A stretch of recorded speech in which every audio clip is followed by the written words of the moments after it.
ገልተንቢ ትራቨልስ እና አድቨንቸር ቤተሰቦች እንዴት አላችሁ? እንዴት ቆያችሁ? በዛሬው ቪዲዮአችን ላይ ስለ ዲኤስ 82 ፎርም አንስተን እናወራለን። ዲኤስ 82 ማለት አንድ ሰው ከዚህ ቀደም የ10 ዓመት ፓስፖርት ከነበረው ያ ፓስፖርቱ ኤክስፓየር ካረገ በኋላ የሚሞላው የፎርም አይነት ነው ዲኤስ 82። ወደ ቤተሰቦች ቀደም ስል ከሰራኋቸው ቪዲዮዎች ላይ ስለ ዲኤስ 11 ጥቂት መረጃዎችን ሰጥቻችኋለሁ።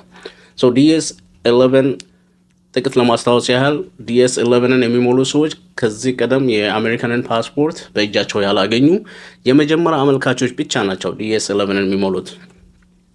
ይህኛው ደግሞ ዲኤስ 82 ቀደም ብለ ፓስፖርት በእጁ ያለው ሰው ነገር ግን ያ ፓስፖርት 10 ዓመት ሞልቶት ኤክስፓየር ካረገ በኋላ የሚሞላው የፎርም አይነት ነው ዲኤስ 82። ወይም አዋቂዎች ቀደም ብለው ፓስፖርታቸው ለ10 ዓመት ያገኙ ነገር ግን ፓስፖርታቸው ኤክስፓየር ከሆኑ በኋላ ያንን ማሳደስ ሲፈልጉ የሚሞሉት የፎርም አይነት ነው ዲኤስ 82 ማለት። የሁለቱ ልዩነት በደንብ ይገባችሁ ያስፈልጋል። ነገር ግን አንድ ሰው ዲኤስ 82ን ፎርም ወይም ፓስፖርቱን የሚያሳድስበት በተለያዩ ምክንያቶች ላይ ያሳድስ ይችላል። ለምሳሌ ፓስፖርቱ ሎስት ከሆነ ፓስፖርቱ ከጠፋበት ኦር ፓስፖርቱ ስቶልን ወይም ከተሰረቀበት ወይም ፓስፖርቱ በሆነ አጋጣሚ ዳሜጅድ ከሆነበት ወይም አንዳንዴ ብዙን ጊዜ እኔ በሚሰራቸው ኬዞች ለሚመጡ ፓስፖርቶች ብዙን ጊዜ በላውንደሪ እስከ ልብስ ጋር የታጠቡና ከለራቸው የጠፉ ወይም ቁጥራቸው ምናምን የጠፋ እንደዚህ አይነት ፓስፖርታቸው ለሀፒን ሲያደርግ አንድ ሰው ፓስፖርቱን ማሳደስ ይችላል። ኢቨን እንኳን ኤክስፓየር ባያደርግም በተለይ በላውንደሪ ዋሽ የተደረጉ ፓስፖርቶች ምክንያቱም ቁጥራቸው ስለሚደልዝ በደንብ ስለማይታይ ፓስፖርቱን ለማሳደስ እንደ ጥሩ ምክንያት ይሆናቸዋል ማለት ነው። ፓስፖርታቸው የጠፋባቸው፣ ፓስፖርታቸው የተበላሸባቸው፣ ፓስፖርታቸው የተሰረቀባቸው እንዲሁም ፓስፖርታቸው ላይ የስም ለውጥ ያደረጉ ወይም ኔም ቼንጅ ያደረጉ። አሁን ብዙን ጊዜ ኔም ቼንጅ በሁለት ምክንያቶች ብዙን ጊዜ ሀፕን ያደርጋል። አንደኛው ምክንያት አንድ ሰው ኮርት ሄዶ ከዚህ በኋላ ወይም ኮርት ኦርደር ነው የሚባለው፣ ከዚህ በኋላ ይሄንን ስም መጠቀም አልፈልግም፣ ስሜ በፓስፖርት ላይ ይሄ እንዲሆን ይፈልጋለሁ ብሎ ኮርት ሄዶ አመልክቶ የሚሰጠው ወይም ኔም ቼንጅ ነው የሚሆነው። ሁለተኛ ከዚህ ብዙን ጊዜ ደግሞ ሀፕን የሚያደርገው ሴቶች እዚህ ሀገር በዚህ ባለው ባህል ሴቶች ባል ሲያገቡ ላስት ኔማቸውን የባላቸውን ላስት ኔም ይወስዳሉ ማለት ነው። ላስት ኔማቸው ይለወጣል ማለት ነው። ፓስፖርታቸው ላይ ያንን የባላቸው ላስት ኔም ትራንስፈር ማድረግ ስለሚፈልጉ ፓስፖርታቸው ኢቨን ኤክስፓየርድ ቢያረግም ባያረግም የስም ለውጥ ስላለ የግድ ፓስፖርታቸውን ሪኒው ማድረግ አለባቸው ማለት ነው። ያንን ሲፈልጉ የዲኤስ 82 ፎርም ነው የሚሞሉት ማለት ነው። እንደ አዲስ ማመልከት አይጠበቅባቸውም ኔም ቼንጅ። በእነዚህ አራት ነገሮች በፓስፖርት መጥፋት፣ በፓስፖርት መሰረቅ፣ በፓስፖርት መበላሸት እና በጀስት ኬዙ የኔም ቼንጅ ከሆነ በዚህ በኔም ቼንጅ ምክንያት አንድ ሰው ወይም አንዲት ሴት ፓስፖርቷን ሪኒው ማድረግ ትችላለች። ፎርሙም ዲኤስ 82 ነው። ውድ ቤተሰቦቼ ከዚህ ጋር ተያይዞ 3 ነጥቦችን አንስቼ ዛሬ ጥቂት መረጃዎችን አቀብላለሁ በነዛ ዙሪያ ላይ። ከዛ በፊት ለዚህ ቻናል አዲስ የሆናችሁ ካላችሁ ያው እንደተለመደው ውድ ቤተሰቦቼ look at this ውድ ቤተሰቦቼ ይህንን ቻናል ላይክ፣ ሰብስክራይብ እንደውም ሼር በማድረግ ሌሎችንም ወደዚህ ወደ ቻናል እንድጠራቸው ብዬ ላሳስባችሁ እወዳለሁ። በጣም አመሰግናለሁ ደግሞም ለዚህ ትብብራችሁ። something was here. that's a blessing። እውነቴን ነው። እንደዚህ አይነት ነገር ደስ ይለኛል።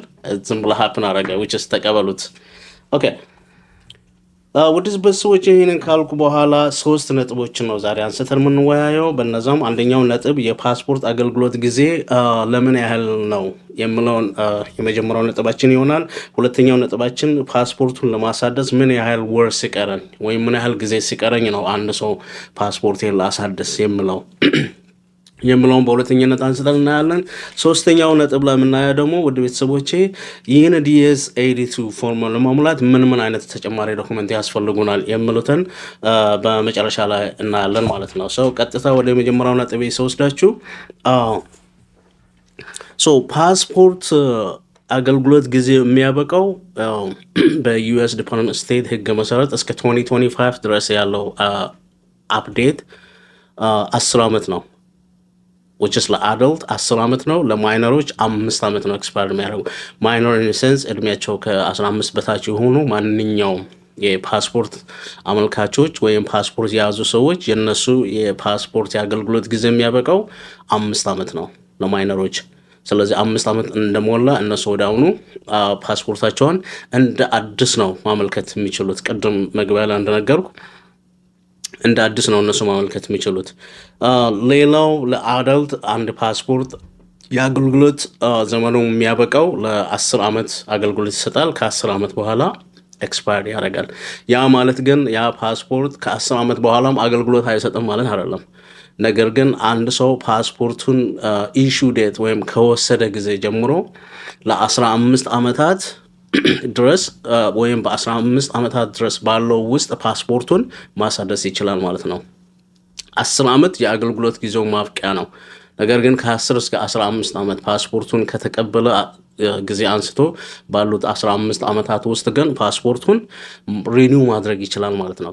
ከ15 ዓመት እና ከዛ በላይ ለምሳሌ 16 ዓመት ፓስፖርቱ ቢሞላው ማሳደስ አይችልም። እንደ አዲስ ወደ ኋላ ሄዶ DS11 ፎርሙ ነው የሚሞላው ማለት ነው። ይህን በደንብ ያዙ።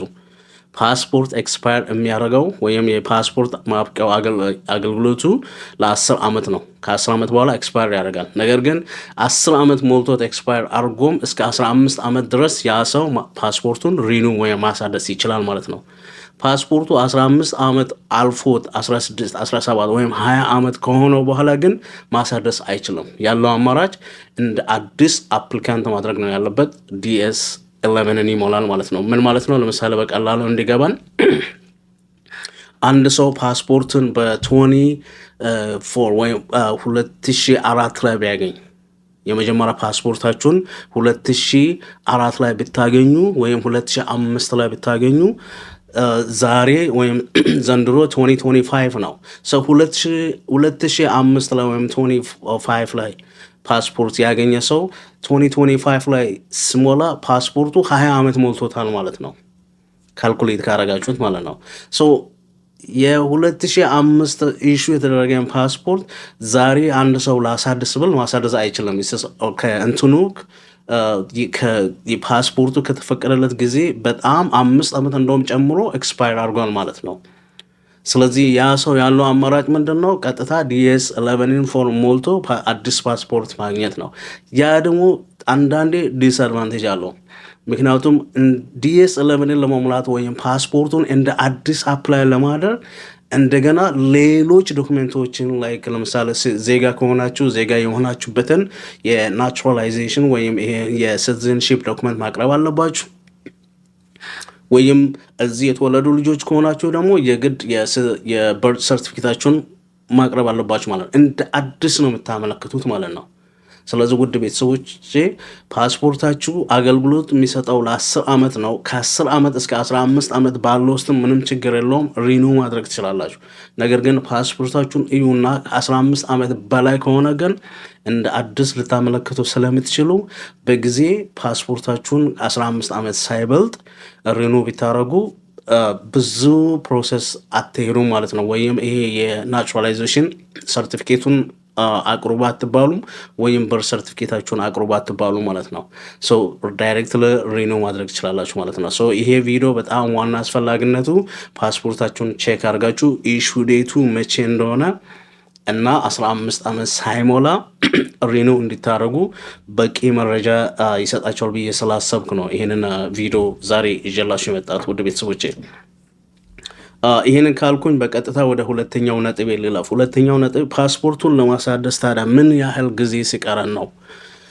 ይሄ ነገር በጣም በጣም በጣም አሪፍ ነው። ብዙን ጊዜ አሁን ስራ ቦታ ላይ እኔ የሚገጥመኝ አንዳንድ ሰዎች በተለይ ነጮች 1 ዓመት 2 ዓመት ምናምን ሲቀራቸው ፓስፖርቱ ለምሳሌ ፓስፖርታቸው 2027 ኤክስፓየር የሚያደርግ ከሆነ እነሱ 2025 ላይ መጥተው ለማሳደስ ምናምን ይመጣሉ።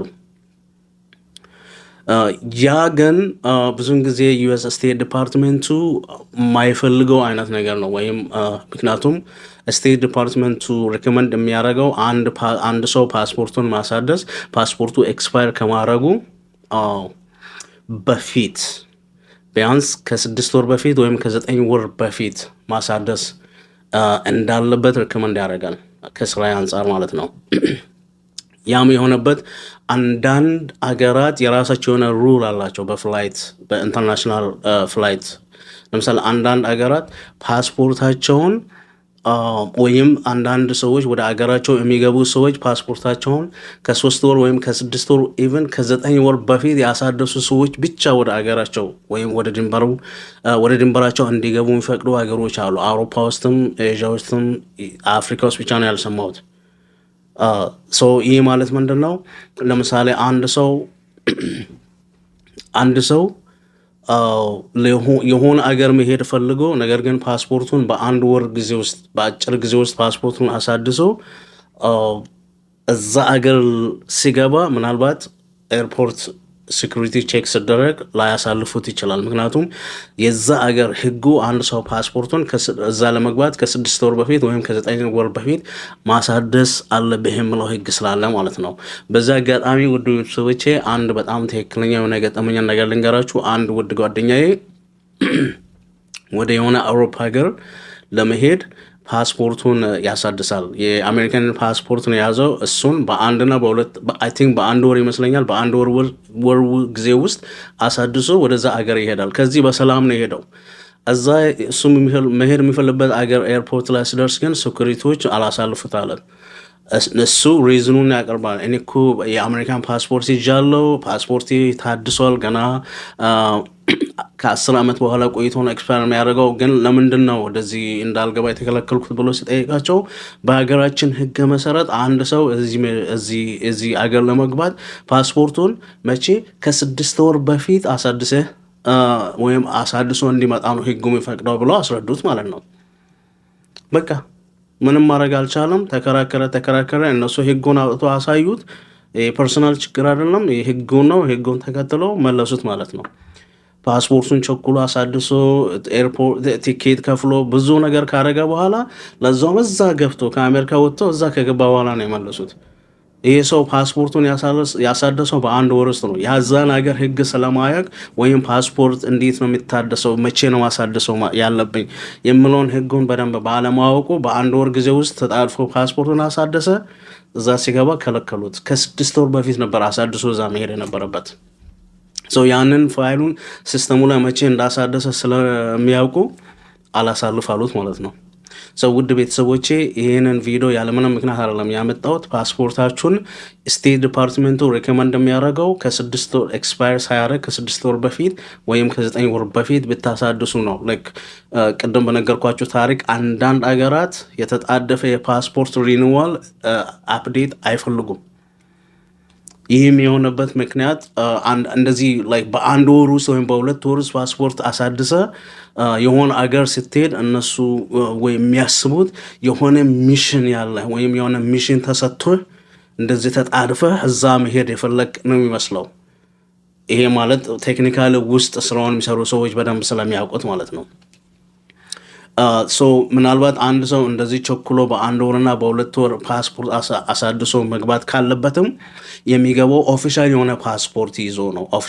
ስለ ፓስፖርት አይነቶች ወደ ቤተሰቦች ወደኋላ መለስ ብላችሁ ቪዲዮችን ካያችሁ እያንዳንዱ ፓስፖርት አገልግሎቱ ምንድን ነው ያለፈት ቪዲዮችን ብታዩ ብዙ ነገር ከዛም ትማራላችሁ። የሚሰራቸው ነገሮች እያንዳንዱ እርስ በርስ ስለሚገናኙ አንዱ ቪዲዮ ካመለጣችሁ አንዱ በደንብ ሙሉ ትርጉም ላይ ሰጣችሁ ይችላል። እና ፕሊዝ ወደ ኋላ ሄዳችሁ ስለ ፓስፖርት አይነቶች ወደ 5 ነው 4 የፓስፖርት አይነቶች እያንዳንዳቸው ፓስፖርቶች ለምሳሌ ዲፕሎማቲክ ፓስፖርት፣ ኦፊሻል ፓስፖርት፣ ሬጉላር ፓስፖርት እያንዳንዱን ዲቴል እየተናገርኩበት ቪዲዮ አለ። ወደኋላ ሄዳችሁ ብታዩ። አሁን ይሄ ወንድሜ ወይም ይሄ ጓደኛዬ ምናልባት የሰርቪስ ፓስፖርት ወይም የኦፊሻል ፓስፖርት ወይም የዲፕሎማት ፓስፖርት ቢያወጣ ኖሮ ሚሽን አለው የሚሄድበት። ለምሳሌ ብዙ ጊዜ ኦፊሻል ፓስፖርት ወይም ሰርቪስ ፓስፖርት የሚይዙት እነዚህ ለየሆነ ዓላማ የሚሄዱ ለምሳሌ ሚሽን ዶክተሮች ሊሆኑ ይችላሉ፣ በቸርች ሰዎች ሊሆኑ ይችላሉ። እነዚህ ሰዎች ዓላማ አላቸው፣ የሚይዙትን ፓስፖርት አላቸው ማለት ነው። የተጣደፈ ፓስፖርታቸውን በአንድ ወር በሁለት ወር ሪኒው አድርጎ የሚሄዱ ከሆነ የሆነ ሪዝን ፕሮቫይድ ማድረግ አለባቸው። ሰው ሚሽን አለው፣ ይህ ሰው ተጣድፎ የሚገባበት ወይ ኢደር የራሱ ሚሽን አለው ወይም በሰው ተልኮ ነው የሚለው ነገር የስጋቱ ሴኩሪቲው ጋር አንድ ላይ ስላለ ላይፈቅድላችሁ ይችላል ማለት ሶ ዲስ ኢዝ ዘ ሜን ሪዝን አንዳንድ አገራት ወደ እነሱ ድንበር የሚገቡ ሰዎች ፓስፖርታቸውን ቢያንስ ከ6 ወር ወይም ከዛ በበለጠ ወይም በ3 ወር ባላነሰ ፓስፖርታቸውን አሳድሰው እንዲገቡ የሚፈልጉበት አንደኛው ሪዝን ከደህንነት አንጻር ነው። ሶ ይሄ ጓደኛዬ ምንም ነገር አያውቅም፣ ምንም መረጃ አልነበረውም። ሄደ፣ ያ ነገር ሳይሳካለት ተመልሶ መጣ። ሶ በዚህ ሁኔታ ውስጥ ያላችሁ ብዙ ሰዎች ልትኖሩ ትችላላችሁ ብዬ ስላሰብኩ ጨምሮ ነው ይህንን ቪዲዮ ውድ ቤተሰቦች ወደ እናንተ ያመጣሁት። ሶ ይህንን ወደ ካልኩኝ በኋላ በቀጥታ ወደ ሶስተኛው እና ወደ መጨረሻው ነጥቤ ልውሰዳችሁ።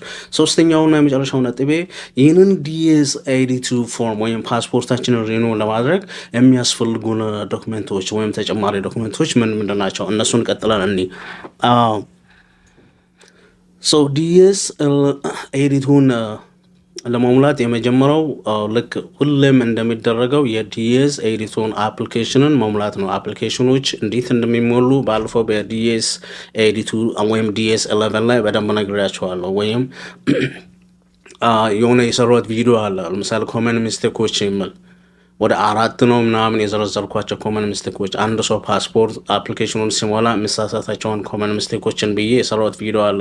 እሱንም ቪዲዮ ወደኋላ መለስ ብላችሁ ቢታዩ ብዙ ቁም ነገር ከዛ ላይ ታገኛላችሁ። ሶ አሁን DS-82 የሚሞላ ሰው የመጀመሪያው ክራይቴሪያ ራሱን የDS-82 አፕሊኬሽን ፈልጎ ፎርሙን በጥቁር እስክሪብቶ መሙላት ነው።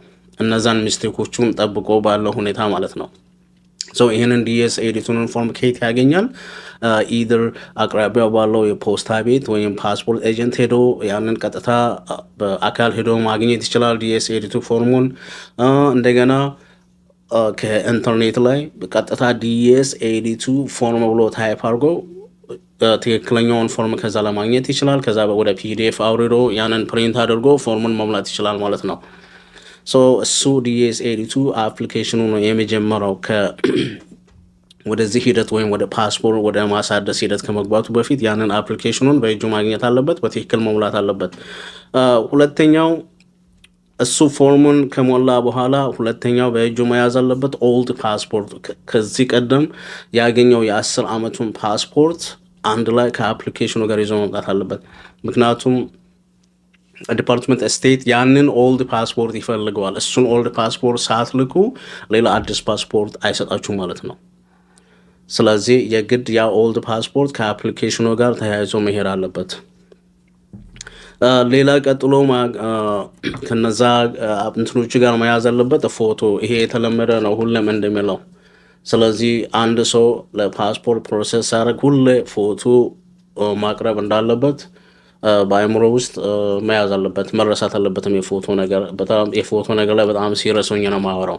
ምክንያቱም ፎቶ እንደው ዝም ብሎ ፎቶ ሳይሆን የራሱ የአነሳስ ኳሊቲ ብዙ ነገር ስላለው ማለት ነው። ምክንያቱም ያ ከዛ ፎቶ ላይ ነው በባለፈው ቪዲዮቼ ላይም እንደነገርኳችሁ ከትክክለኛ ፎቶ ላይ ነው የእናንተን በተለይ ወደ ፓስፖርት ካርድ አፕላይ የምታደርጉ ሰዎች ከፎቶ ተነስተው ነው የእናንተን ይሄ የፊት የአይን የከንፈር ሳይዝ ሁሉ መጀር የሚደረገው ከዛ እናንተ በትክክለኛው መንገድ በተነሳችሁት ፎቶ መሰረት ነው። የፎቶን ጉዳይ በደንብ አስቡበት። ሌላው ከዚህ ጋር መቅረብ ያለበት DS-82 ፎርም የሚሞላ ሰው ኬዙ ምናልባት የኔም ቼንጅ ከሆነ ኔም ቼንጅ ያደረገበትን ዶክመንት ማቅረብ አለበት። ፕሩፍ ኦፍ ዶክመንት ኔም ቼንጅ ከሆነ ምክንያቱም ብዙውን ጊዜ ፓስፖርት ሪኒው የሚያደርጉ እህቶቼ አብዛኛው ጊዜ ኬዛቸው ኔም ቼንጅ ነው፣ ወይ ሳይገቡ ስማቸው ይለወጣል ወይ something like that እና ኬዙ ኔም ቼንጅ ከሆነ ያንን ኔም ቼንጅ ያደርጉበትን ዶክመንት ቀደም ነግሬያለሁ። በሁለት መንገዶች ኔም ቼንጅ ሃፕን ያደርጋል። አንደኛ በኮርት ኦርደር፣ ሁለተኛ በጋብቻ ወይም በሜሬጅ ስታትስ። ሰው በእነዚህ በሁለቱ ኔም ቼንጅ ሃፕን ካረገ ያንን ዶክመንት ኦሪጂናሉን ዶክመንት ከዚህ ከዲኤስ 82 ፎርም ጋር ማቅረብ አለበት ማለት ነው። በመጨረሻ ነጥብ ክፍያ። ይህም ክፍያም በጣም ወሳኝ ነው። ስለ ክፍያም ስለ ፓስፖርት አፕሊኬሽን ፊስም የሰራሁት ቪዲዮ አለ፣ ወደኋላ ተመለስ ብላችሁ ካያችሁት። ምክንያቱም ብዙ ሰው ለስቴት ዲፓርትመንት የሚከፈለው ክፍያና ለፓስፖርት ኤጀንት ወይም ፕሮሰስ ለሚያደርጉት ኤጀንቶች ወይም የሚከፈለውን ክፍያ ብዙን ጊዜ ቀላቅለው ቼክም ከሆነ አንድ ላይ ጽፈው ነው የሚመጡት። በጣም ወሳኝ ቪዲዮ ነው። ያ ነገር ተራ ይመስላል፣ ግን በደንብ ብታዩት ብዙ ቁም ነገር ከዛ ቪዲዮ ላይ ታያላችሁ ወይም ታገኛላችሁ ብዬ ተስፋ አድርጋለሁ። ከነዚህ ዶክመንቶች ጋር የምታቀርቡት የፓስፖርት ክፍያ ነው። የፓስፖርት ለዩኤስ ዲፓርትመንት ስቴት የሚከፈለውን $130፣ ፓስፖርት ቡክ ከሆነ ፓስፖርት ካርድ ከሆነ ደግሞ $30 እሷን ከዚህ አፕሊኬሽኑ ጋር አንድ ላይ ይዛችሁ መምጣት አለባችሁ።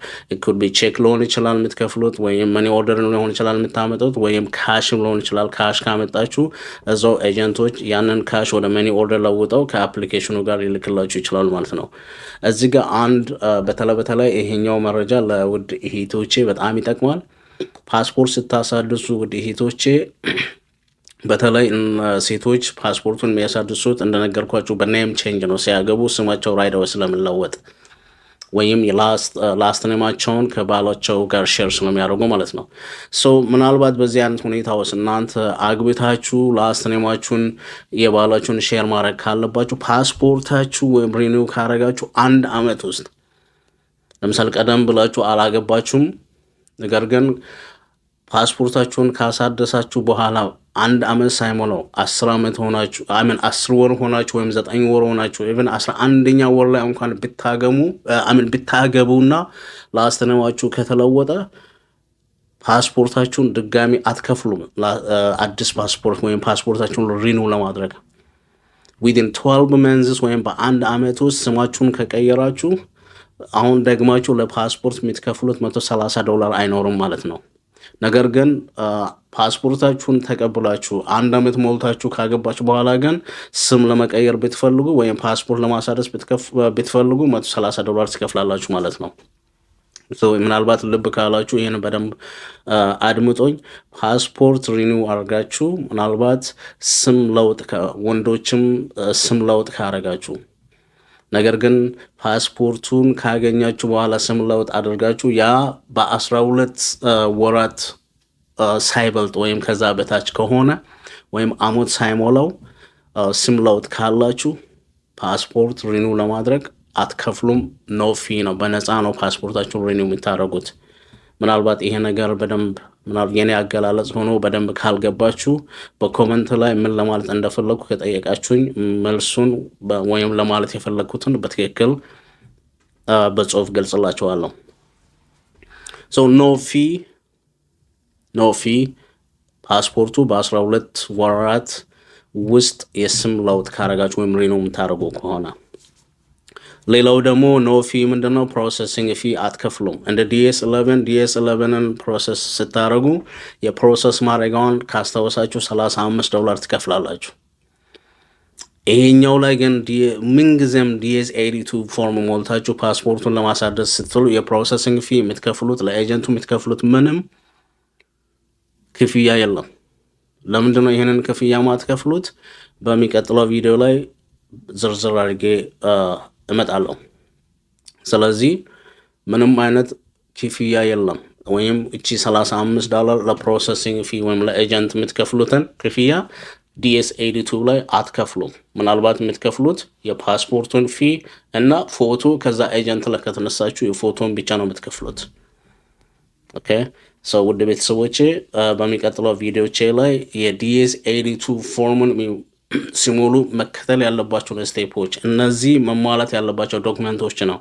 እነዚህን ዶክመንቶች ካሟላችሁ በኋላ ለዚህ አፕላይ ለማድረግ መከተል ያለባቸውን ስቴፖችን በሚቀጥለው ቪዲዮቼ ላይ ይዤ እመጣለሁ። ይህንን ያልኩበት ዲኤስ 82 ሞልቶ የሚልክ ሰው የግድ እዛ ስቴት ባለበት ስቴት ውስጥ ወይ ፖስታ ቤት ወይም ፓስፖርት ኤጀንት ቦታ መሄድ አይጠበቅበትም። ለዛ ነው የሚቀጥሉትን አንድ ሰው በራሱ ዲኤስ ኤዲቱን ሞልቶ ትክክለኛውን እንትን ብሎ ፈርሞ ፔይመንት አድርጎ መላክ ይችላል። በራሱ ፕሮሰስ ማድረግ ይችላል። የግድ ኤጀንቱ ጋር መምጣት የለበትም። ወይም ፓስፖርት ፕሮሰስ የሚደረግበት ቦታ ሄዶ ላይ መጠበቅ ያለበትም። በራሱ ሂደቱን ሁሉ ጨርሶ አዲሱን ፓስፖርት በእጁ ማስገባት ይችላል። እንዴት የሚለውን በሚቀጥለው ስቴፖችን ይዤ እመጣለሁ። በሚቀጥለው ቪዲዮ እስክንገናኝ ድረስ ሜክ ሹር ይሄኛውን ቪዲዮ ላይክ፣ ሼር እንዲሁም ሰብስክራይብ አድርጉ። ሌሎች ቤተሰቦቻችንም ወደዚህ ቻናል ይምጡና ይህንን ቻናል አብረን እናሳድግ። I'll see you on the next video.